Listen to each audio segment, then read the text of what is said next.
పేరుకు ఎన్నికల కోడ్ అమల్లో ఉంది. కానీ చాలా చోట్ల వైకాపా కోడే అమలవుతోంది. ఎన్నికల నియమావళి అమల్లోకి వచ్చి 20 రోజులవుతున్నా కొందరు వైకాపా భక్త కాకీలు అధికార పార్టీ సేవలో తరిస్తున్నారు.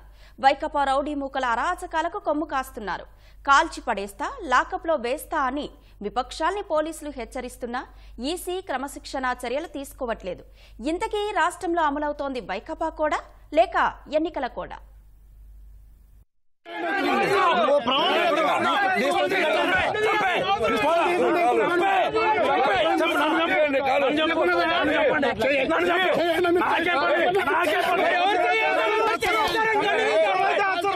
చూశారుగా, కాకి చొక్కా వేసుకుని కారంపూడి సీఐ చిన్న మల్లయ్య ఎలా రంకెలేస్తున్నారో. కాల్చి పడేస్తా, రౌడీ షీట్ తెరిచి లాకప్ లో వేస్తా అంటూ తెలుగుదేశం శ్రేణుల్ని చిన్న మల్లయ్య బెదిరిస్తే ఇంతవరకు ఎలాంటి చర్యల్లేవు. కనీసం సంజాయిషీ అడగలేదంటే ఏపీలో అమల్లో ఉంది ఎన్నికల కూడా వైకాపా కూడా. తాగుతుంటే సీఏ గారు వచ్చాడు. వచ్చి ఏం చేశాడంటే పరిగెత్తుకుంటా అటు వాళ్ళు ఇటు వాళ్ళు గదువుకుంటా వచ్చి నా దగ్గరకు వచ్చేసాడు. రాగానే సార్ పట్టబోతే నేను చెప్పేది రామనండి అన్న.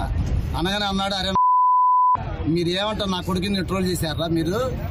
అది ఏమంటారు, నాకు సంబంధం లేదు సార్ అన్న. ఇక్కడ నుంచి మ్యాన్ హ్యాండ్ చేసుకుంటా నన్ను జీబీ ఎక్కించాడు. ఎక్కించుకుని తీసాపోయి స్టేషన్ లో అమ్మనా బూతులు. ఇక్కడ టీ దాటానికి మీరు రాకూడదా?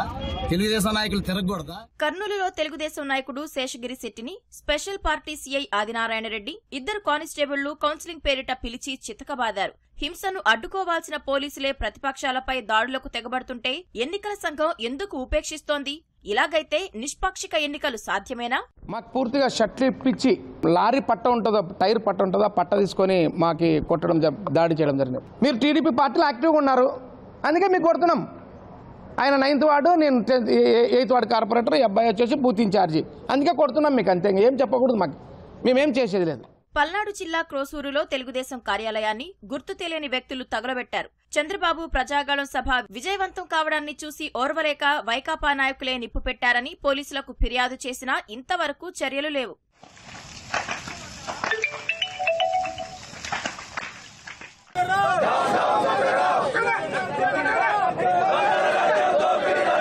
కృష్ణా జిల్లా గన్నవరంలో వైకాపా నాయకుల ఎన్నికల కోడ్ ఉల్లంఘనపై సి విజిల్ యాప్లో ఫిర్యాదు చేసిన తెలుగుదేశం నాయకురాలు మాధవిరెడ్డి, ఆమె కుమార్తెపై అధికార పార్టీ నాయకులు దాడికి పాల్పడితే పోలీసులు వారికే వత్తాసు పలికారు.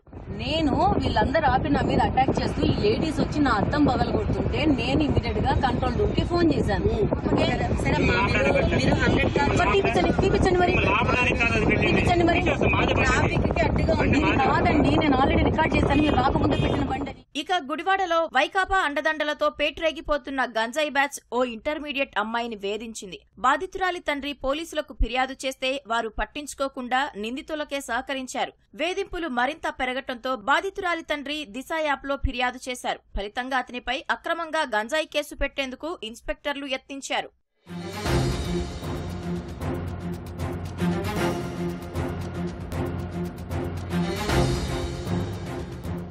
మాచర్ల నియోజకవర్గం వెల్దుర్తి మండలం కొత్తపుల్లారెడ్డి గూడానికి చెందిన తెదేపా నాయకులు తులసి నాయక్, రవి నాయక్, సీను నాయక్లపై వైకాపా శ్రేణులు కర్రలు, గొడ్డలితో దాడికి పాల్పడ్డారు. పల్నాడులో వైకాపా అరాచకాలకు అంతేలేదు. పోలీసులు కూడా వైకాపా కార్యకర్తల్లా పనిచేస్తూ ప్రతిపక్షాలను వేధిస్తున్నారు. పల్నాడు జిల్లా ఎస్పీని బదిలీ చేసిన ప్రభుత్వం మరికొందరు వైకాపా బంట్లపై ఎలాంటి చర్యలు తీసుకోలేదు.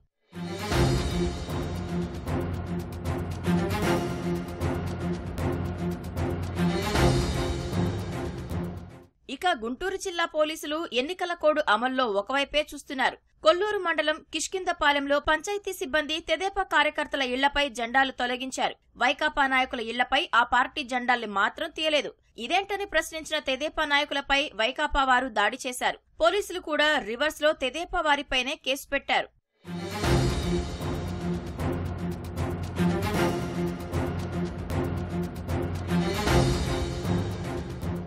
ఎన్టీఆర్ జిల్లా నందిగామలో వైకాపా ఎమ్మెల్యే మొండితోక జగన్మోహన్ రావు, ఎమ్మెల్సీ అరుణ్ కుమార్ అనుచరులు తెదేపా కార్యకర్తలు కిషోర్, నరసింహరావులపై రాడ్లు, కుర్చీలతో దాడి చేశారు.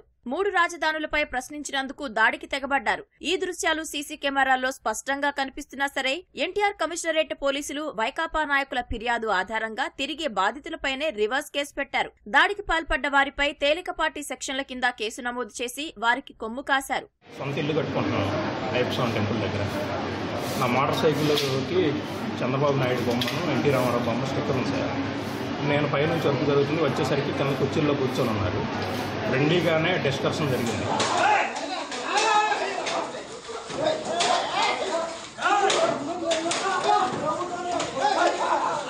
అద్దంకి నియోజకవర్గం బల్లికురవలో తెదేపా మద్దతుదారు దుకాణంలో పనిచేస్తున్న కూలీపై ఎస్ఐ నాగశివరెడ్డి దాడికి పాల్పడ్డారు. దుకాణ యజమాని వైకాపాలో చేరేలా ఒత్తిడి చేసేందుకే ఈ దాడికి పాల్పడ్డారన్న ఫిర్యాదులున్నాయి.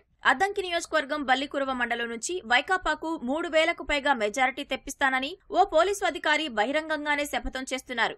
జై తెలుగుదేశం, జై గొట్టిపాటి అని నినాదాలు చేసినందుకు వైకాపా నాయకుల ఫిర్యాదుపై అద్దంకి నియోజకవర్గం వేమవరం తండా వాసులపై పోలీసులు కేసు నమోదు చేశారు. అనంతపురం జిల్లా ఉరవకొండ నియోజకవర్గంలో ఎన్నికల ప్రచారం చేస్తున్న తెదేపా నాయకులు, కార్యకర్తలపై కొందరు పోలీసులు ఉద్దేశపూర్వకంగానే ఎస్సీ ఎస్టీ అట్రాసిటీ కేసులు బనాయించారు. తమకు నచ్చిన పార్టీకి జై కొట్టడం కూడా నేరమేనా? ఇక కాకినాడ శివాలయంలో అర్చకుడిని వైకాపా నేత, మాజీ కార్పొరేటర్ సిరియాల చంద్రరావు కాలితో తన్ని చెంపపై కొట్టారు. పోలీసులు రాజీ కుదిర్చి కేసును నీరుగార్చే ప్రయత్నం చేశారు. మొక్కుబడి సెక్షన్తో సరిపెట్టేశారు. ఎన్నికల కోడ్ అమల్లో ఉన్నప్పుడు పోలీసులు వైకాపా నాయకులకు ఎంతలా కొమ్ము కాస్తున్నారో చెప్పేందుకు ఇదే నిదర్శనం. రాజకీయ హింసకు తావివ్వద్దని, అవాంఛనీయ ఘటనలు జరిగితే ఎస్పీలనే బాధ్యుల్ని చేస్తామని రాష్ట్ర ప్రధాన ఎన్నికల అధికారి ముఖేష్ కుమార్ మీనా హెచ్చరించినా వైకాపా అధికార అహంతో కళ్లు మూసుకున్న కొందరు పోలీసులు అవేవీ లెక్క చేయడం లేదు. ఇదే అదునుగా వైకాపా నాయకులు పేట్రేగుతున్నారు.